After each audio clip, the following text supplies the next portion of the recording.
अभी नहीं अभी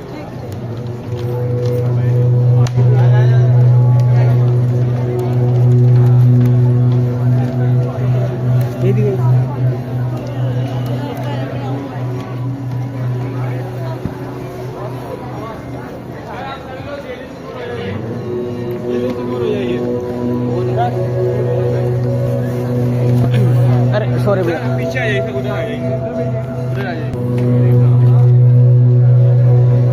चलो चालू करो।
सभी लोग इधर।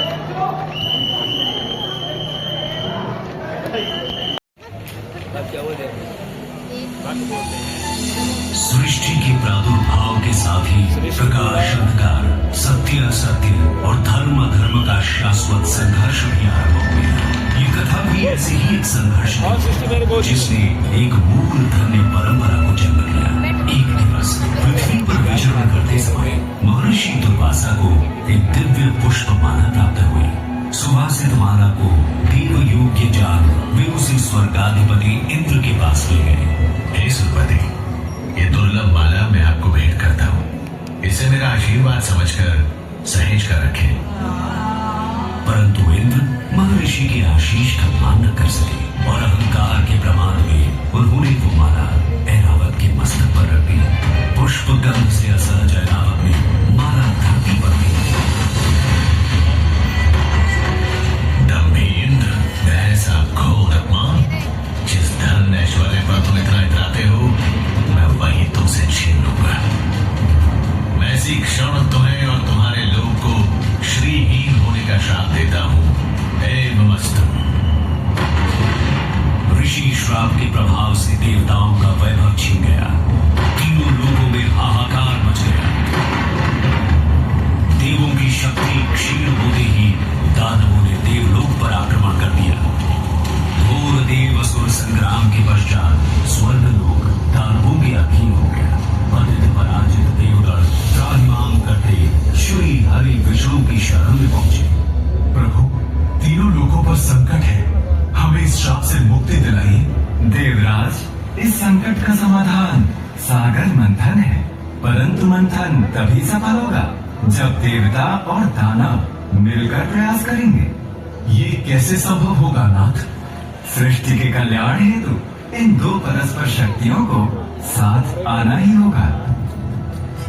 हरि आज्ञा से मंथन आरंभ किया गया। मंदराचल पर्वत को मथा और नाग वासुकी को नेति बनाकर दानव और देव समुद्र को मथने लगे।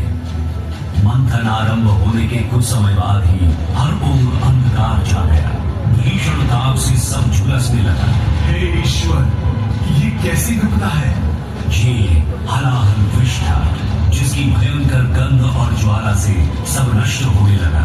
और तब जीवों की करुण पुकार सुन पशुपति महादेव प्रकट हुए। यदि इस विष को नियंत्रित नहीं किया गया तो प्रलय सुनिश्चित है, परंतु मैं इसलिए भी को इस सृष्टि को छूने नहीं दूंगा।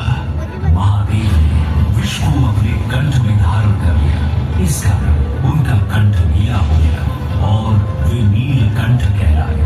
महादेव की कृपा से हलाहल विष की ज्वाला शांत हुई और तीनों लोगों में संतुलन स्थापित हुआ। मंथन पुनः आरंभ हुआ और एक के बाद एक अमूल्य निधियां प्राप्त होने लगी। अंततः अमृत घट लिए धन्वंतरी प्रकट हुए। अधीर हो इंद्र ने धन्वंतरी से कुंभ छीन लिया, परंतु दानव ये कैसे होने दिए? देवों और दानवों में अमृत पाने के लिए छीना झपटी शुरू हो गई। इस कलह का अंत करने के लिए श्री हरि को मोहनी रूप ले अवतरित होना पड़ा और उन्होंने बड़ी चतुराई से सारा अमृत देवताओं को पिला उन्हें अमर कर दिया। समर्थ हो देवों ने स्वर्ग पर धर्म का राज पुनः स्थापित किया। परंतु इस सारे प्रकरण में एक विशेष बात और हुई। छीना झपटी में अमृत की चार बूंदें स्वर्गलोक, पाताललोक और पृथ्वी पर आ गई। पृथ्वी पर ये बूंदें प्रयाग, हरिद्वार, उज्जैन और नासिक में गिरी। अमृत से पवित्र हुई धरा तीर्थ बन गई। यही कारण है कि इन स्थानों पर हर 12 वर्षों में कुंभ मेले का आयोजन होता है। समय की अनंत धारा में ये परंपरा अनादिकाल से चली आ रही है। महाकुंभ मेला 2025 में आपका स्वागत है। आइए इस अद्वितीय आध्यात्मिक अनुभव का भाग बने।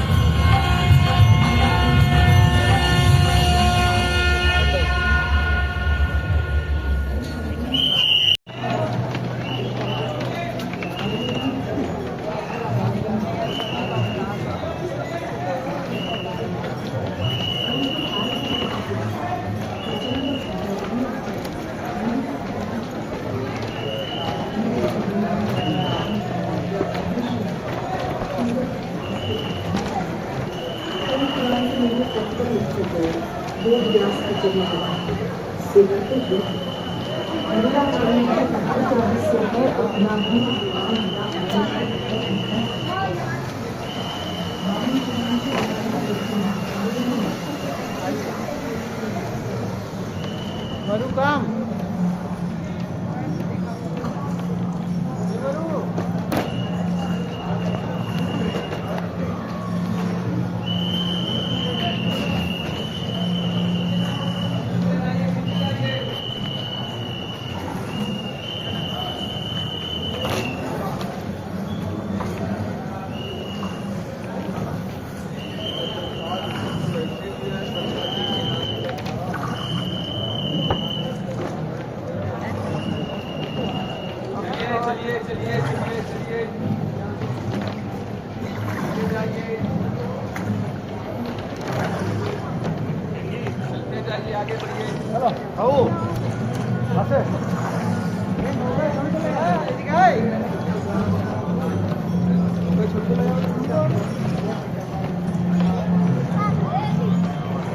वरु रुके रहिए।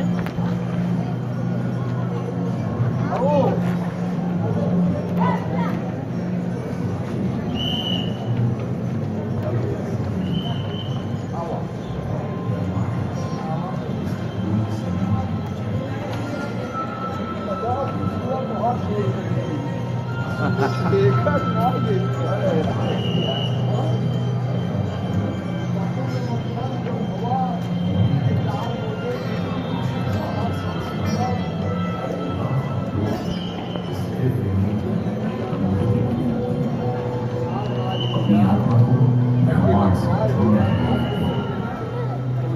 अपने अंतःकरण मेला जैसे और बाह्य के ब्रह्मांड का जो उज्जैन का सृष्टि अपनी प्रतीक्षा कर रही है।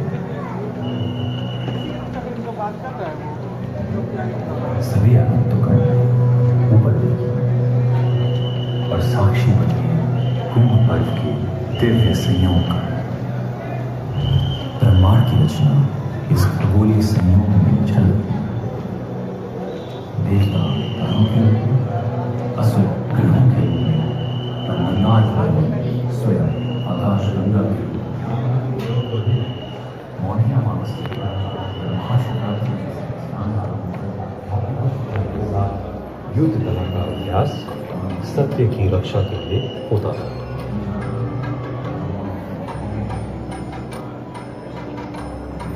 इन अखाड़ों में कुश्ती, मल्लयुद्ध, अस्सी विद्या, धनुर्विद्या, दंड विद्या और गदा विद्या का भी अभ्यास किया जाता था, जो शारीरिक शक्ति और आत्मनियंत्रण को बढ़ावा देते थे।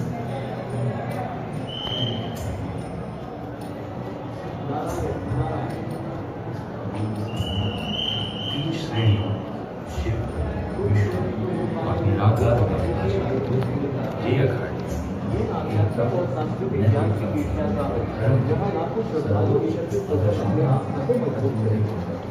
इस बार विशेष रूप से प्लास्टिक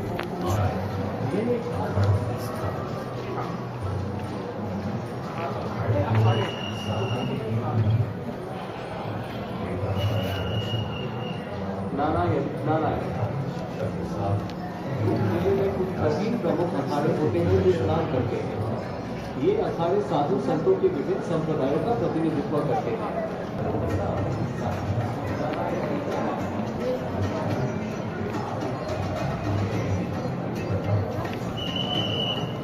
अब टक्का लगाए हुए